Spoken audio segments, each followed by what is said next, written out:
Steering. So we've talked a lot about steering. Part of the architecture is the driving experience, less weight on the front wheels, car turns in really quickly, and we didn't talk about the fundamentals, but just sitting this much closer to the front axle shortens the steering. I mean, it almost looks like a ridiculous proportion, but this is the real math of today's car, where you sit and how long the steering column is, intermediate shaft.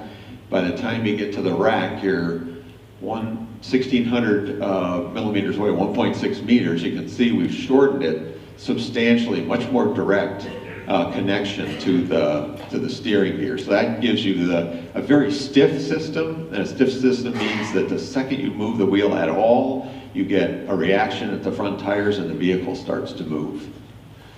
We also have the tightest turn circle, which we've ever had, because we have an even longer wheelbase than today, even wider track than today, yet the turn circle is tighter, especially if you get MR.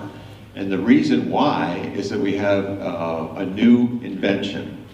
We use the position sensors that come with MR that tell you where the wheel is in the position relative to the body, and we have a dynamic rack stop. So typically on a rack and pinion steering, you have a mechanical stop at the end. But on this car, when you get to the end of travel, all it is doing is back driving the motor electronically. It feels like a stop, it feels like a hard stop, but all it is the rack not letting you turn it anymore. And that way we can adjust that stop based on conditions.